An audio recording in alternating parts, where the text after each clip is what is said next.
11টায় শুয়ে পড়ছিলাম আর এখন রাত 2:10 বাজে। 3 ঘন্টা 10 মিনিট ধরে শুয়ে আছি, কিন্তু ঘুম আসছে না। 4:45টার সময় অ্যালার্ম দেওয়া আছে। ভেবেছিলাম আজকে তাড়াতাড়ি ঘুমিয়ে সকালে তাড়াতাড়ি উঠবো আর টাইম টেবিলটাকে ঠিক করব, কিন্তু এই হলো অবস্থা। মশা কামড়াচ্ছে আর এটা হলো 3 নাম্বার ধূপ। জানলা আটকেও শোয়া যাচ্ছে না, কারণ গরমকাল, পেছনে অন্ধকার, সবাই ঘুমাচ্ছে আর আমার ঘুম আসছে না। অ্যালার্ম আরো 4-5টা দিয়ে রাখলাম আর ঘুম থেকে উঠতে পারলে এটা।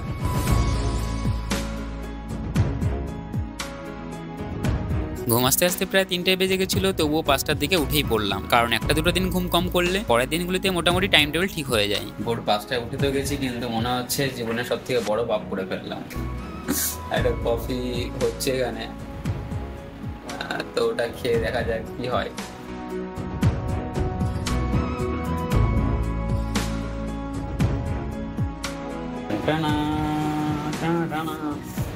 আর হ্যাঁ, ঘড়িটাও আবার খারাপ হয়ে গেছে, এই যে চলছে না।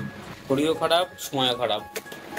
তো এখন 5টা 15 বাজে আর এখন থেকে আজকে স্টাডি রুটিন শুরু হচ্ছে। 5টার সময় আকাশটা বেশ সাদা সাদা হয়ে গেছে। দিনের শুরুতেই ওভারঅল একটা টু ডু লিস্ট বানিয়ে নিই। তবে এটা যেটা দেখছো, এটা দিন শেষে ফাইনাল টাইম টেবিল। যেই সাবজেক্ট পড়া শুরু করি, সেই সাবজেক্ট কতক্ষণ সময় পড়বো সেটা প্রথমে ভেবে নিয়ে পড়া শুরু করি। সেই জন্য 1 ঘন্টা, 1.5 ঘন্টা কিংবা 2 ঘন্টা কোনো ফিক্স টাইম থাকে না কোনো সাবজেক্টের পেছনে। সেই স্পেসিফিক পার্ট যতক্ষণ সময় লাগে পড়তে, সেই সময়টুকুনি পড়ি। আবার মাঝে মাঝে সময় ধরেও পড়ি, কিন্তু সেটা খুব কম। সময় ধরে পড়লে ম্যাথ, রিজনিং, জিকে, ভোকাব এইগুলো রাখি। 1 ঘন্টার মধ্যে কতগুলি ম্যাথ, জিআই অথবা ভোকাব করতে পারছি সেটা টাইম ধরে পড়লে সুবিধা হয়। দুভাবেই চলে, শুধু সাবজেক্ট ওয়াইজ প্রিফারেন্সটা হয়। গত একটা ভিডিওতে বলেছিলাম যে ফিজিক্যাল ডিজাইন শুরু করেছি, আর সেটার আইল্যান্ডের ছোট্ট একটা পার্ট বাকি ছিল। সেই পার্টটুকুনি সকাল 7টা পর্যন্ত কমপ্লিট করলাম।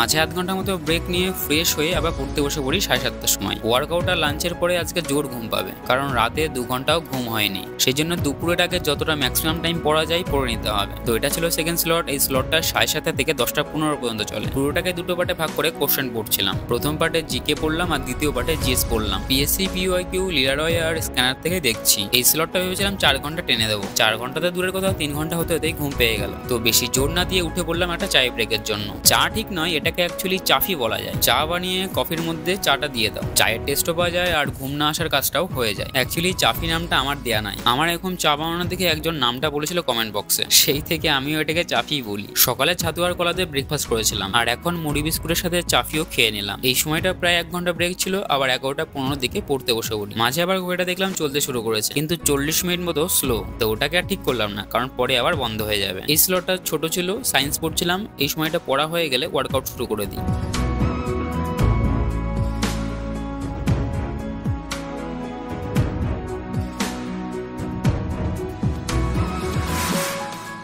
ওয়ার্কআউট হয়ে গেলে দুপুরে ভাত তরকারি বানিয়ে লাঞ্চও কমপ্লিট করে নিই। এরপর দুপুরে 1.5 ঘন্টা মতো যা ঘুম হলো, এরকম ঘুম মনে হয় লাস্ট আমি 1 মাসও ঘুমাইনি। 5টার পর ঘুম থেকে উঠি। আজকের এডিটিংও কমপ্লিট করা হয়নি। তো ভাবলাম দুটো কাজের মধ্যে কোনটা করা যায়। তো পড়তেই বসে পড়লাম 5:30টার দিকে, কারণ পড়াটা তাড়াতাড়ি কমপ্লিট করতে হবে আর তাড়াতাড়ি শুতে হবে। এডিটিং কমপ্লিট না হলেও একদিন ভিডিও না আসলেও সমস্যা নেই, ওটা পরে কোনোদিন ব্রেক নিলে সেটার সাথে অ্যাডজাস্ট করে দেওয়া যায়। তো প্রথম 1.5 ঘন্টা মতো ম্যাথ করি আর পরের 1.5 ঘন্টা মতো ভোক্যাব আর গ্রামারটা পড়ছিলাম। প্রথমে তো ভেবেছিলাম প্রথম 1.5-2 ঘন্টা পরে ব্রেক নিতে লাগবে, কিন্তু কিছু কিছু সময় পড়াশোনার এমন ফ্লো চলে আসে আর ব্রেক নিতে ইচ্ছা করে না, তখন 3-4 ঘন্টা 5 ঘন্টাও টেনে দেওয়া যায়। তো প্রায় 8:10 দিকে আজকে 4th স্লট কমপ্লিট হয় আর আজকে সব টাস্কও কমপ্লিট হয়। এরপর মেডিটেশন আর এডিটিং কমপ্লিট করে কিছুক্ষণ হাঁটাচলা করে আসি। কাল আবার ঠিক করেছি বন্ধুরা মিলে রক্তদান করবো। সেই জন্য কালকের দিনটা সম্ভবত ব্রেক হবে আর তারপরের দিন সম্ভবত ভিডিও আসবে না। এর আগের মাসেও 2-3 দিন ব্রেক হয়েছে এক্সাম আর কাজের পারপাসে। জয় হিন্দ বন্ধুরা, আজ ছিল ডে 28।